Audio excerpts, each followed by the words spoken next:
see, this is my truck chats. I don't have anything too polarizing today. I just have an update on my Spyderco smock scales. I fixed them. I got my smock centered. Speaking of, and I'll go into the whole story on how I did it. It's hard to see it, but they are perfectly centered. And I'm driving, so I'm not trying to kill myself. So this is the smock with all the titanium goodness. It leads me into a pocket dump today. My other knife is my Spyderco Canis, which I hated this in the beginning, and I'm still not a huge fan. Like, I loved the look of it before I had it in hand, and then I got it in hand, and I'm like, ew. Like, it feels weird, right? But it's kind of growing on me because it's so damn functional. It is. If you want a knife that has that really ridiculous Wharncliffe, like not just regular Wharncliffe, I'm talking ridiculous Wharncliffe, you know, I don't think you'd be mad at this. But I mean, there's something still off about it to me. Like, it's like, I don't know. There's something that just doesn't resonate with me. I feel like the scales should be contoured maybe, or the humps of the scales that are meant for self-defense. So this actually feels comfortable. And this to me feels less comfortable than that. Maybe that's why I don't like it. Plus the scales are that like carbon fiber G10 like mix thing that Spyderco's been doing with like the smock and everything. Sorry. Let's get through this. That Spyderco's been doing with the smock and everything, and it's just kind of like, it's a weird feeling to say that thing feels dark, and that's the first thing that comes to mind. I don't know if anybody knows what I'm talking about, but for some reason dark kind of feels like the way I'm going to describe dark, and the feeling that I feel is that it feels kind of like soft but firm, but it has to do with temperature too of the feel. Soft but firm, but like doesn't have any retention of cold or heat or anything like that. So when you put it in your hands, it just feels like soft but firm and just whatever. Whereas like FRN, G10, like that stuff gets cold. That carbon fiber doesn't feel like I can feel anything. Like it just, yeah, I'm rambling. It doesn't make sense. And then last on my list, I'm carrying the Kershaw Launch 10. I don't think you're going to see me without that knife hardly ever. It's not that it's my favorite knife. It's just fucking practical. Beep. Beep that out. Last but not least, I have a Steel River. I'm going to get to that. You guys are going to want to hear that after I get some breakfast pizza. Alrighty, story time. So first, I got two stories. They're both knife related. The first story, I'm going to be talking about the Spyderco smock. I'm also going to be putting like a picture in the background of the smock so you guys don't have to just kind of like look at my face while we're doing this. Yeah. So, Spyderco smock. I'm not going to tell the whole story of the smock, just the story of the scales. So I did a little bit of research, trying to find, which scales I wanted to get. And a lot of them weren't available when I was looking, the scales that I wanted just weren't. So I went to Reylight Scales. He's a guy, I think, over in China. I'm not sure, actually. I don't know where he's at. So it took a month to get these scales in, but he has a ton of selection of scales. Finally, the scales come in. I make a video. Some of you guys probably watched it. And they didn't turn out. I couldn't get the show side scales on and the blade centered. So I originally thought it was the pin up top that goes in. Where does it go? It's a pin that basically pushes the blade on a separate track to keep it aligned, because the compression lock pushes the blade in a different direction. So it kind of it kind of centers out the compression lock push with this push in an opposite direction. Well, I couldn't get it through a line. I couldn't figure it out. I thought it was the pin. You guys saw the video if you did, and so I ended up putting my original stock scale on the show side, and then left the titanium scale on the pocket clip side. Looked kind of cool. I love the heft of this. The weight of this feels, in my opinion, way better. So what did we do? So I contacted him, and he was super good. He goes, look, you can send it to a buddy of mine in the U.S. I'll give you your full money back. Or you can keep the scales. I'll give you 20% back. He's like, it's either that the scales don't sit flat or the milling on the one pinhole that I was talking about was wrong. And so I started messing with that pinhole last night. I took little pieces of paper and I stuffed it into that hole to where it was sitting flat, kind of acting like shims on the pin. And the more I pushed on it, the more the blade was trying to come center, but then the more the scale pushed out from the liner. And I'm like, something's not right here. If that hole was wrong, it wouldn't push the scale away from the liner in order to center the blade. Like, something's not right. So I put the blade on the scale on a flat surface, and sure as shit, the scale itself had a bow in the middle, to where both ends were touching, but the middle was not. So I took a piece of 800 grit sandpaper. I've already committed to keeping the scales. If I can't get it to work, I got a piece of titanium that's not doing anything anyways. So I took that, and at 11 o'clock last night, damn near freaking blew out my shoulder trying to shave down some titanium and make it work. And guys, it did. It's hard to tell, but this guy's pretty darn centered. The action, pretty darn good. He did say that sometimes the scales warp with the heat and everything, and I get that. But I asked him about his manufacturing process, because I want to know if it's just him doing the scales or if he has it sent off to somebody to do, because that'll tell me a lot about the quality control. If it's just him doing the scales, it's an easy fix. That dude just needs to button his shit up, right? If it's sent off to a manufacturing process to do, I mean, he can bitch and moan about it all he wants, but there's a good chance that it's still going to slip through the cracks. If it's him, I mean, it should never slip through the cracks. So, the long story short, I told you guys I would let you know if I changed my mind on the scales as far as recommending Reylight, and I did. But, so I can recommend him. He's got some really cool smock scales. But, there's a but. You guys need to know what you're getting into when you get it.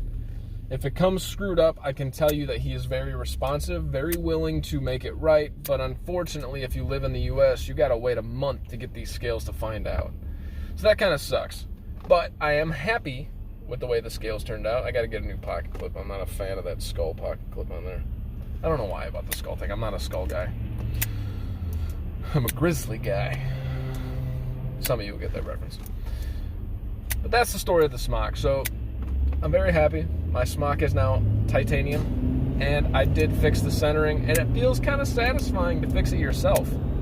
To know that you did a little bit of work into it. And I'm not sure if like sanding titanium's any harder than steel. It wasn't crazy hard. I only went through 2 sheets of sandpaper, but it was like I felt like Daniel's song, wax off, wax off, wax off. So that is the story of my smock. Not too crazy, but it's more of an update on the scales. I love them. I love the heft of this. I told you guys before, I love the metal heft in hand. I prefer that over anything. Like, I don't want inlays. I don't want any of this crap. Sometimes it's okay, but I just love the solidity of a metal handle. Story number 2, and this is where I think we're going to all learn a lot. You might learn something from the scale thing. Like, you can make... Back to the scales. If you want to fix a problem that the manufacturer sent you and you're willing to take that on, I mean, know that you're taking know what you're taking on. If you're going to be willing to do that, know that if you screw it up, now it's all on you. Like, there's going to be no going back. And so you have to have already gone past that point of no return in order to say, okay, let's do this. Second, do not, I repeat, do not make modifications until you've gone through a troubleshooting process. Because if you try to modify something that's not the right thing, then you're going to jack up the whole thing and you'll be dead in the water. So if you can do a modification like the little paper inserts on that pin, rather than sanding down the pin itself or something like that, do that. Because you don't want to, you guys get where I'm going with that. Second, guy at work gave me this. This, I think, is called Steel River or something. I don't know. Here's the interesting thing about this. This is an assisted knife. It has the look of like an M-Tech seatbelt cutter. You got your window breaker, assisted opening. The blade looks cool, kind of, but it still looks like an M-Tech. Here's the unique thing. This is a $50 knife. I looked it up. It is heavy as shit because these are titanium scales, and they're fat titanium. They're fat chunks of titanium on there. Pretty cool, right? $50. What kind of blade steel does it have? It's part of the story. So this guy gives me this knife. Wants me to sharpen it. You know, everybody at work knows that I'm kind of a knife guy, and everybody's like, oh, I can get a sharp knife. Okay, here. You know, take this home, play with it. Yeah, sure. So I'm sharpening this knife last night. I started to make a video, and I should have known from the get-go, because I looked on their website and they will not tell you what type of steel is in this blade. So I tried something completely different. I was so excited to do this. I told you guys my wife got me that I think it's called a water bridge, maybe. It's a bridge that you put your whetstones on, and you can put over your sink, and you stand up and you kind of go through the motions of doing it. Very cool, and actually it has made it to where the position of standing there and doing that, my grinds have become very, very consistent. My secondary bevels have become very, very consistent to the point of yesterday, and it's no longer on there because this is part of the story too, but yesterday I actually had basically a mirror edge on this guy. It was turning into a mirror edge, and I got that with 3000 grit, like nothing else, just 3000 grit, and I'm like, what the fuck? Actually, it was 3000 grit, and then I went to a cheap-ass diamond stone at 1000 grit because I got really frustrated, and instead of going the long motion of this type of sharpening, I did this type of sharpening, so it counteracted the scratch pattern, which that's how you get your mirror edges. So I'm doing all this sharpening, and I'm not kidding, guys. I was so excited. I mounted my camera from my window with the suction cup above my whetstone, and I was going to do a full-blown sharpening video for you guys. Like, I've gotten to the point where I was confident in doing that, and I was going to talk over it, and if you guys had any questions or any suggestions, I know I should have known, because halfway through I had to take off my phone case to get it to fit in this cheap-ass phone stand that I had. And I was scared of this because you're doing it over a sink of water, and I'm like, man, if this thing fails on me, like, I'm kind of screwed. Like, I don't want to jack up my phone. Well, I didn't jack up my phone, but it did fall. But luckily, the base flipped when it fell, and it fell on the base. I should have known right then that I was like, man, fuck this. So I get 45 minutes into the sharpening, and I could tell this blade steel is soft because on my 600 grit whetstone, I was getting a burr pretty easy, and it was turning into a fat burr. I'm like, all right. Well, and I took it slow, and like I said, I was confident, and it was just great. And after 45 minutes, I took it off of my 3000 stone. I went from a 600 to 1000 to 3000. After 45 minutes, I took it off my 3000 stone, tried to cut a sheet of paper, and it would not cut shit.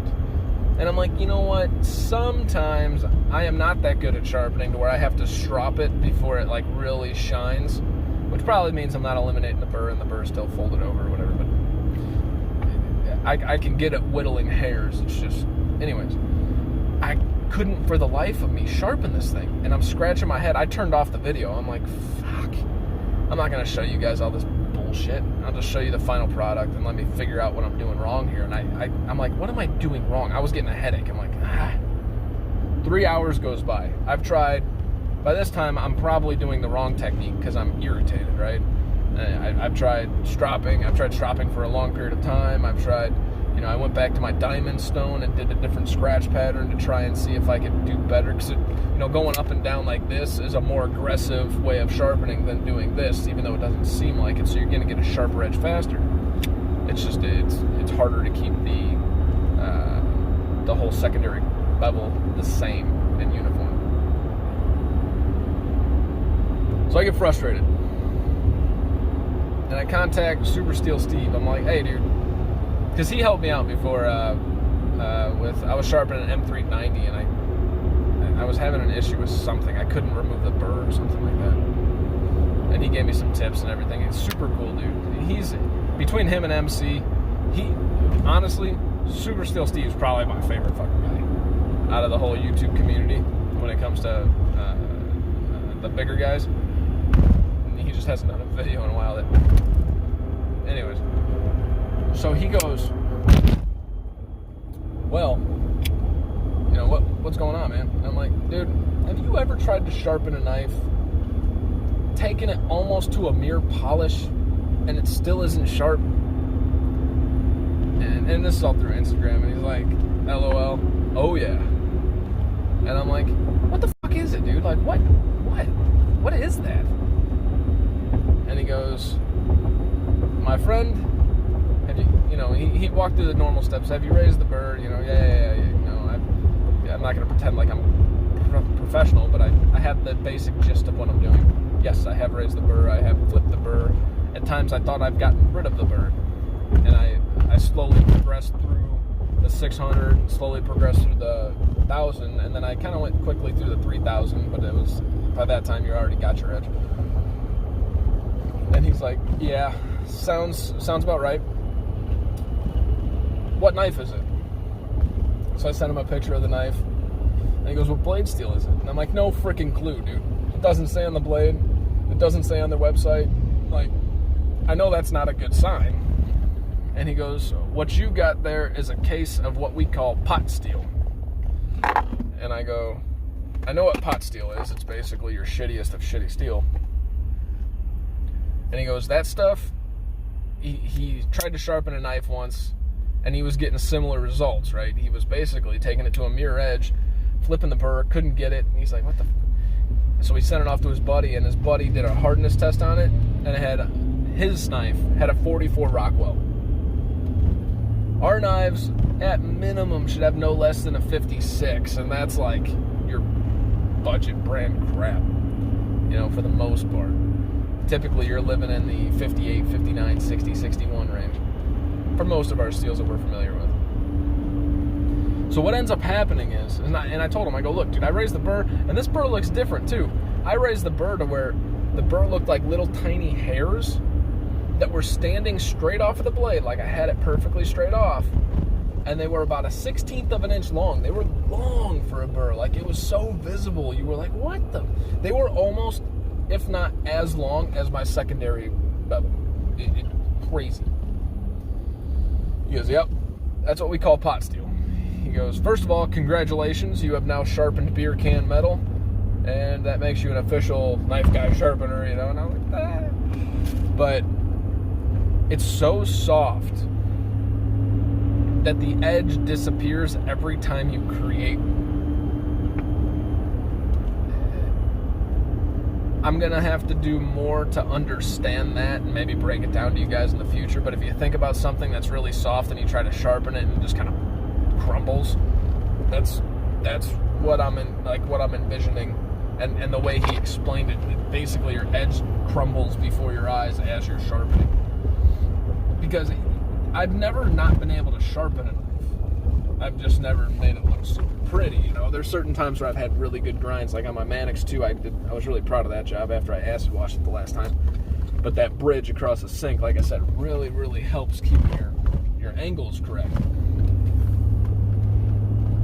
But even if I haven't been able to keep my angles that good and that consistent when I was first starting out, I could still get a sharp knife. You know, you can still cut paper. This thing would not cut paper. Yeah, fuck.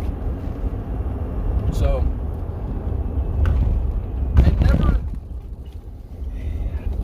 I always understood that I was the snooty type when it came to blade steels. Like I said before that I never wanted to purchase a HCR13 blade. I never wanted to purchase, you know, like if I see that it's HCR13, 9 times out of 10 I won't buy it. But I never actually believed that there was a blade steel that would not take an edge. You just assume that anything that's metal you can sharpen. And I mean, it's dirty because once I found that out, I'm like, dude, fuck this knife. But to show you, it's hard to see because I'm moving. But the edge is actually pretty consistent on this.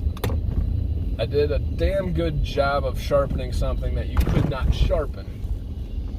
And it's still not sharp. But that's a lesson to us all. There is just like there's a point of diminishing returns when you start to climb the ladder, there is a point of diminishing returns when you start to go down the ladder too. I mean, it's very frustrating, and it kind of is what it is type of scenario, but